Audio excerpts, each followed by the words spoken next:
What are the advantages of taking an NLP practitioner course? Well, the advantages is neurolinguistic programming, unlike most other disciplines, is learning about thinking on purpose and the structure of how people think versus remember. That most of the time when people say I'm thinking, they're actually remembering. They see certain things and they feel the same way and they keep repeating that process.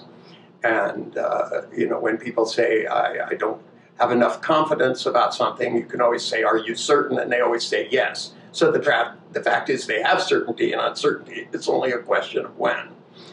When people, tasks you learn in school to become a good speller, if you make big letters in your head and copy them down, you'll be a good speller. You try to do it phonetically, you won't be. The process by which spelling is done, the process by which people get over fears, the process by which these things have occurred have been what we have extracted over the years. And in a prac course, the job is to teach people the formulas we have that work. So for 7 days, people are inundated in a new way of thinking about thinking and skills that accomplish certain tasks. Right. And the tip of the iceberg, really, because it's kindergarten, is that it shows you the direction about how to figure out the rest of this. Now, a lot of that is in the master prac course, but I've seen people who have taken courses where they spent 6 months working on the meta model, and that's counterproductive. You need to learn these things fast because that's how the brain learns. You take a deck of cards, you draw stick figures on it, you flip through it, the stick figure gets up and dances. I hand you one a week for 5 years, you'll have no idea what they do. There are some things you can learn quickly and some you learn slowly.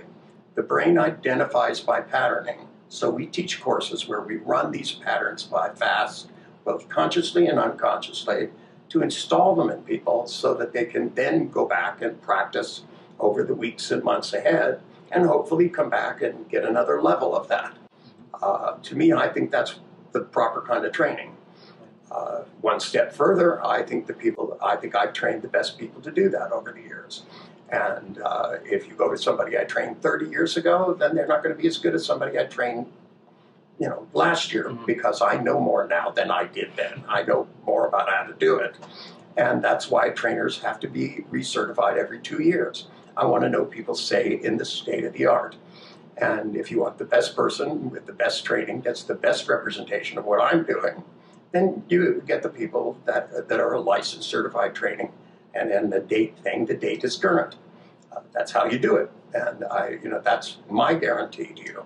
Now, if somebody else just went out and got a printer and ran through and made themselves a trainer, and it'll say trainer of NLP, I'm afraid that doesn't mean they know anything. And if somebody else gave them a certificate that said they were a trainer, the word that pops into my mind is refund, because how can you take things out of my books and go and teach people without my permission? I put books out in the past 5 years, and people are teaching things that are in that book without my permission. I can't release them all, but certainly you should say to yourself, if they'll steal from Richard, they might steal from me. It's a question of ethics. And there's no reason for people to do anything other than get certified training. You'll get the certificate you deserve, and I sign every single certificate by every single practitioner and every single master practitioner with a pen in ink. And if you're looking at one and it looks photostat, it's not. I sign with ink on every single certificate.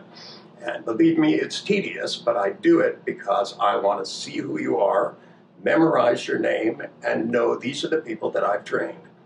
And, if you go to a dentist, you should always get the best dentist you can get, or a surgeon. You should find out that their patients have lived. You should find out the students of the people you're going to learn from and make sure that they're happy. And that's not even enough. You should make sure that they're being taught by somebody that knows what they're doing.